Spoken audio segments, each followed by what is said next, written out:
Assalamualaikum warahmatullahi wabarakatuh. Ini yang khas. Bung Karno saya bilang tadi dia mateng menjelajah juga.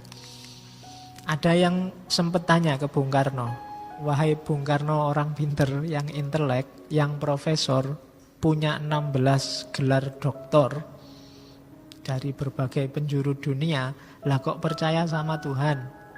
Apa buktinya Tuhan? Ada. Oh, itu ngalang-ngalai ngaji kita yang dulu tentang pembuktian Tuhan. Bung Karno ditanya. Tapi jawabannya Bung Karno simple. Tidak sembulet Immanuel Kant dan kawan-kawan. Bisa kamu pakai. Katanya Bung Karno, iya. Jika saya harus membuktikan kepada saudara bahwa Tuhan itu ada, saya tidak bisa. Tetapi bisa membuktikan pada diriku sendiri, kepadaku sendiri, bahwa Tuhan ada, bahwa saya sering bercakap-cakap dengan Tuhan. Saya sering meminta kepada zat itu. Itu pun belum merupakan bukti Tuhan itu ada bagimu, karena yang ngalami kan aku.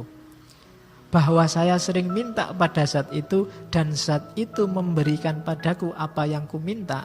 Nah, itulah bagiku satu bukti yang nyata bahwa Tuhan itu ada. Itu kan jawabannya simpel. Tidak bisa saya membuktikan Tuhan, tapi saya mengalami Tuhan dalam hidupku. Dan bagiku itu bukti yang tidak terbantahkan. Aku sering ngobrol, aku sering minta-minta pada dia. Mungkin sampai di level ini kan, Allah itu kan mungkin halusinasi. Ngobrol ya mungkin pelampiasan aja. Tapi katanya bukan, itu mungkin belum bukti. Tapi lo aku minta itu lo dikasih. Ya kan? Aku minta dikasih. Bukankah ini bukti yang sangat kuat? Aku minta Indonesia merdeka dikasih. Itu kan luar biasa. Membayangkan Indonesia bisa deklarasi merdeka sendiri, tidak dikasih oleh penjajah, itu kan memang satu-satunya jalan dengan doa. Melihat situasi saat itu. Tapi dikasih oleh Allah. Bahkan mungkin 1-2 kali bisa saja Pak Karno minta menikah dengan siapa, itu mungkin bisa kan. Waduh, pengen menikah itu semoga diizinkan oleh istri sebelumnya, dan dikasih oleh Allah. Loh, itu kalau bukan Allah yang mengizinkan berat itu. Oh, itu kan jawaban jitu. Jadi kalau kamu susah membuktikan Tuhan, ingatlah pengalamanmu bersama Tuhan. Tidak sekedar pengalaman yang sifatnya satu arah dari kita yang menyembah Tuhan. Ternyata Tuhan juga sering intervensi dalam hidup kita. Mengingatkan, menguji, mengabulkan doa.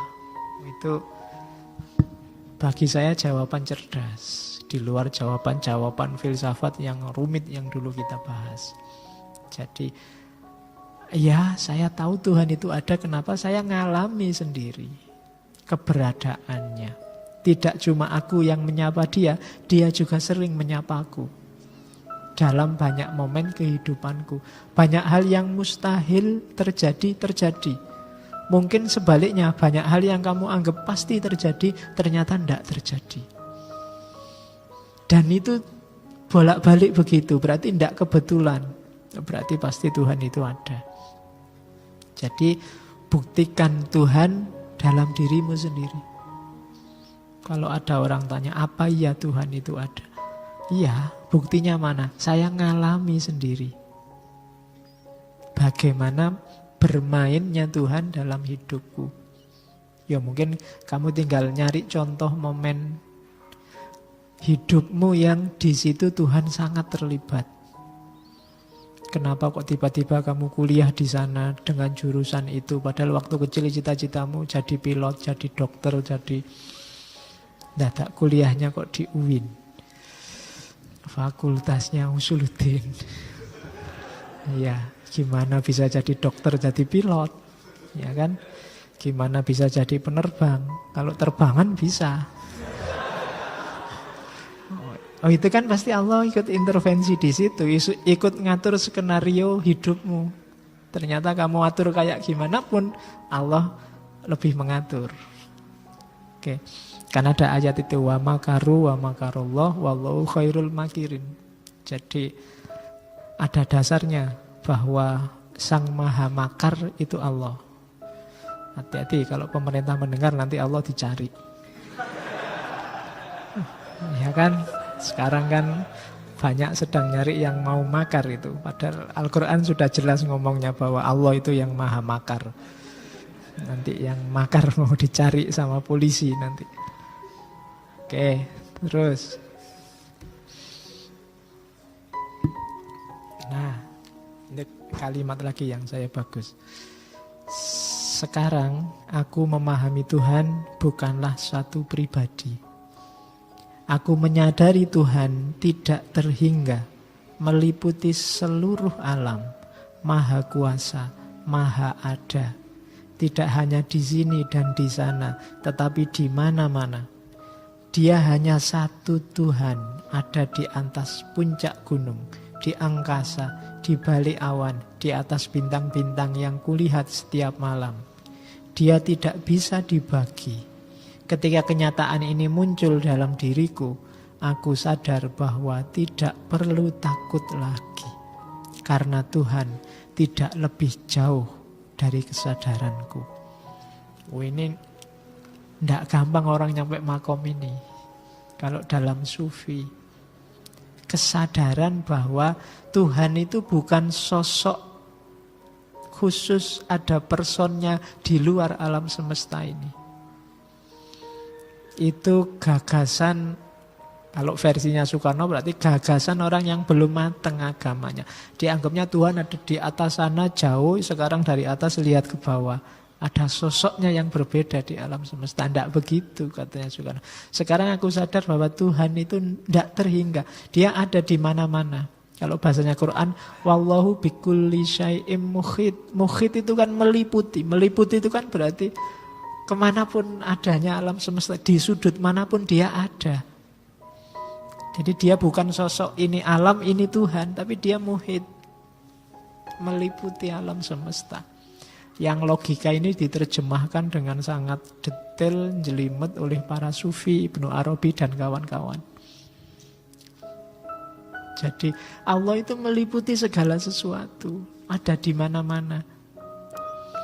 Dan ini tidak pengetahuan saja ternyata bagi Soekarno, tapi juga kesadaran. Saya sering bilang ada jarak antara pengetahuan dan kesadaran.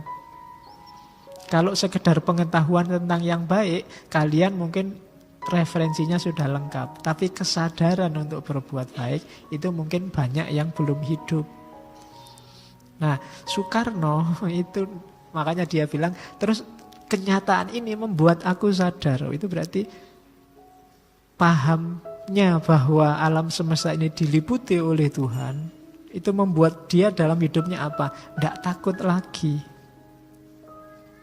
Jadi bagi dia tidak ada yang sudah bikin kita takut. Wong di mana-mana ada Tuhan. Apapun yang kita lakukan Tuhan tahu, dan apapun yang tidak terduga Tuhan bisa mengubah. Apapun yang menurut kita tidak mungkin, Tuhan bisa membuatnya mungkin. Itu bikin orang tenang dan tidak takut.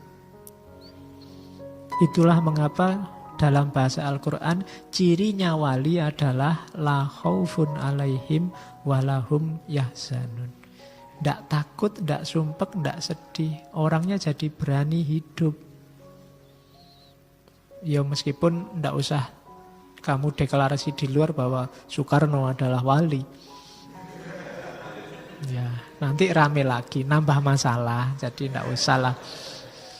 Sekarang kita sudah terlalu banyak masalah. Jadi yang penting kalau kamu ingin ikut gayanya Pak Karno, pengetahuanmu itu punya dampak pada kesadaranmu. Dan kesadaranmu ada pengaruhnya dalam hidupmu. Jadi temukan Tuhan dalam dirimu.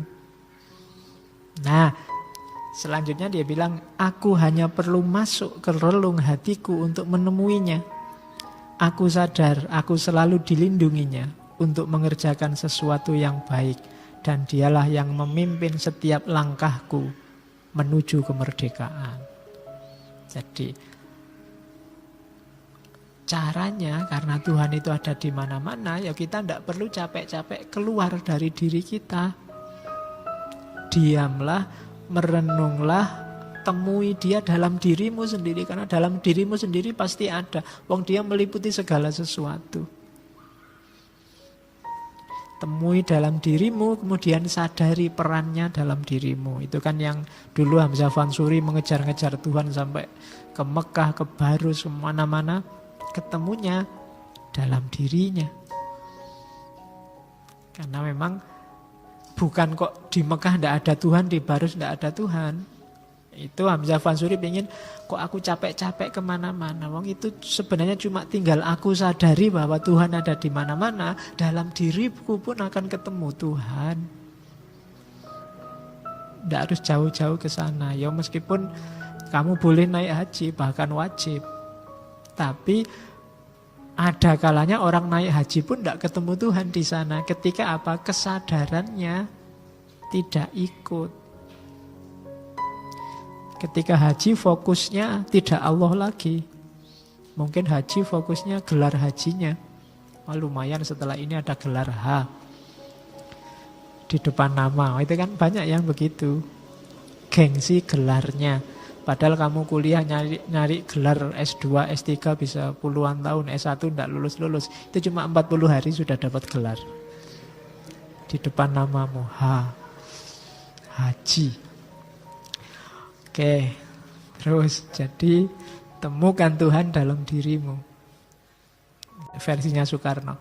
Kalau didalami jadinya sangat filosofis. Bayanganmu dulu kan Soekarno itu ya tukang orasi teriak-teriak gitu kan.